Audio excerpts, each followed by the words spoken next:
Hi, welcome. I've got an example here about electric potential.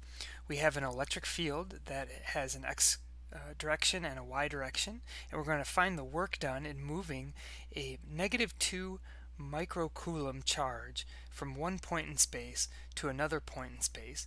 And we're going to take straight line paths. And in part A, we're going to go kind of two different straight line paths. So we're going to move along the x direction, and then we're going to move along the y direction, and then in B we're going to go diagonally.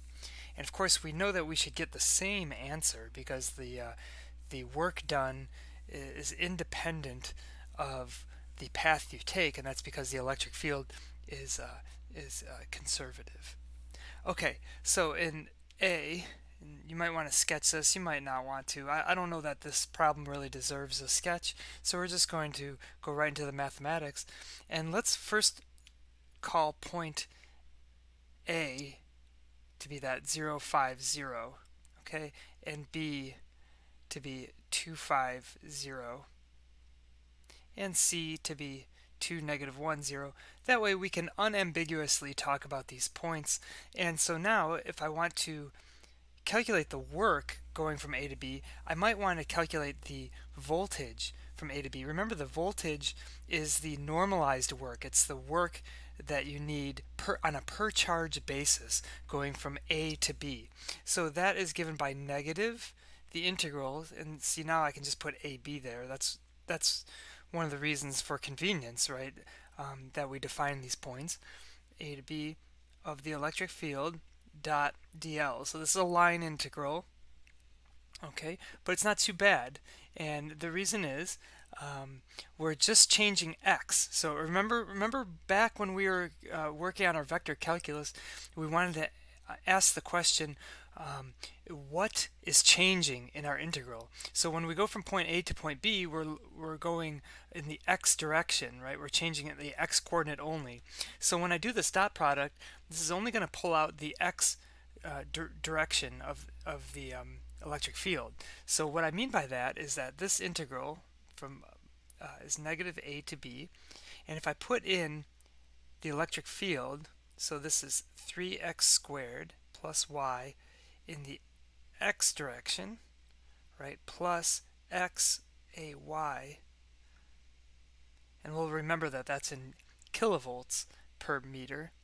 And then when I dot that with dx in the x direction, so again, this is what I mean by what is changing. The x is changing, so the dl here is just dx in the x direction. So when I do that dot product, remember the dot product distributes in, and ax dot ax is 1, so it'll pick out this component, but ax dot ay is 0 because they are orthogonal. So now my integral is just my integrand is just 3x squared plus y, right? And then all of that times dx. And remember, y is a constant here. Y is being held constant at 5 as we go from A to B. So when I do the integration, I get negative, and this would become x cubed. And then remember that for all intents and purposes, or for as far as x goes, y is a constant, and so this becomes yx, or 5x, right? Because y is equal to 5 on this path. And then we're going from A to B, so x goes from 0 to 2, right? And when you plug in 2, it looks like you get 18, and when you plug in 0, you get 0, and then there's a minus there, and this is minus 18, and the electric field was in kilovolts per meter, and so then we go from 0 to 2 meters, and so this is in kilovolts. Okay, so that was the voltage, or excuse me, yes, the voltage from going from A to B. So now if I want the work in going from A to B, this is again the voltage from A to B, which is the work per charge. So if we multiply that by the charge, or the -2 times 10 to the -6 coulombs, then we get 36 millijoules of work, or of energy there. Alright, so let us go to I'll circle that. Let's consider now still in part A though, this is still part A. We're going to go from B to C now. We're going to repeat this idea. So the voltage from B to C is given like this again, right? E dot dl. And in this case, when we go from B to C, what's changing here is the y coordinate, right? So now, when I do the dot product, or dl is just dy ay, and so when I do the dot product with E, it's going to pick out the y component, just like the previous part picked out the x component. So now what I'm going to have here is x dy, like this. This is my integral. So again, pause the video. I'm not showing, there's one step I'm not showing here because I showed it in the previous section. But pause the video if you need to. Otherwise, we're going to continue. Now, x is a constant in going from B to C. It's 2. So that's a constant. So as far as y is concerned, that's just 2. And so then we just tack on y when we do the integration. So this is minus 2y. And from B to C, y goes from 5 to minus 1. 5 to minus 1, and so when I plug in those numbers there and evaluate the integration, I get 12 positive, and remember this is in kilovolts. Okay, so now the work in going from B to C is the voltage from B to C times that charge again, the minus 2 microcoulombs, and so what I get is negative 24 millijoules when I do that calculation. And so the total work in going from A to C is the work going from A to B plus the work going from A to C, from B to C. That's the 36 millijoules minus the 24 millijoules. And so that makes 12 millijoules. That's our answer to part A. Okay, so now we're going to do part B. So we're essentially going from we're starting at the same location and going to the final location. Okay, but we're taking a different path. We're going across a diagonal according to this equation. So we should get the same answer. All right, so let's see if we do. The voltage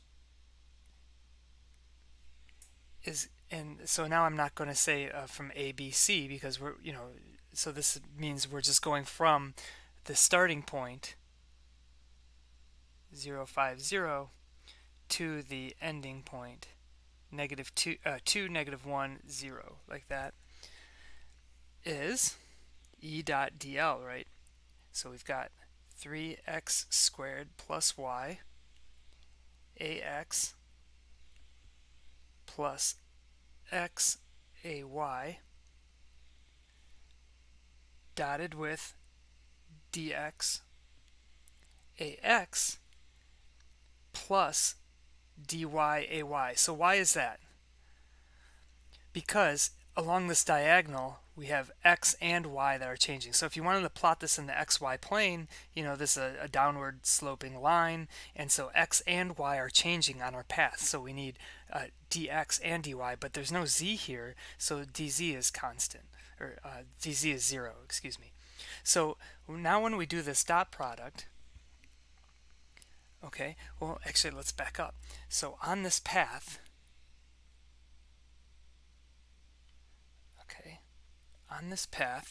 we know that y equals 5 minus 3x. So y and x are changing together, right? So this is a double integral, even though I'm not showing it explicitly, but y and x are changing together, so it would be nice, but also it's necessary to relate one of the variables with the other. We have to involve that change. So what I can do is I can plug in 5 minus 3x into y. That gets rid of the y, but we also have to get rid of the dy. So if I differentiate this, I see that dy is minus 3 dx. Okay, so now I can make a substitution. I can put all of those x's in for y. So what I get is the voltage, and now I'm going to be left with x's. So x goes from 0 to 2, right? And I have then the electric field, which is 3x squared plus y, but I'm going to write plus 5 minus 3x, like that, times a unit vector in the x direction plus x times a unit vector in the y direction, dotted with dx is fine, times the unit vector in the x direction, plus, now dy I'm going to put minus 3. So I'm going to write minus 3 dx in the y direction, like that. Okay, so now when I distribute in the dot product, the ax will pick out the ax and the ay will pick out the ay. So now what I'll have is something like this, the negative integral from 0 to 2 of 3x squared plus 5 minus 3x dx plus then the y components x and minus 3 dx. So this becomes, I guess, minus 3x dx. Alright, so I can combine the minus 3x and the minus 3x will make minus 6x, and then I'll have a 5, and I can, and then I have the 3x squared, and so when I do that integration, I get minus, from the minus out in front, x cubed, from integrating the 3x squared component, minus 3x squared, and that's integrating the minus 6x. So a minus 3x and a minus 3x makes minus 6x, and integrating that makes minus 3x squared. And then I have a plus 5x. That comes from the plus 5, integrating the plus 5. And again, the x's go from 0 to 2. And so when I plug in the top bound, I get, looks like 6. And then I have the minus in front. And when I plug in the bottom bound, I get 0. And so this becomes minus 6 kilovolts, right? Kilovolts. And then if I want the work, that is the voltage times the charge. So that would be the negative 6 kilovolts times the minus 2 microcoulombs, and lo and behold, I get 12 millijoules as I expected.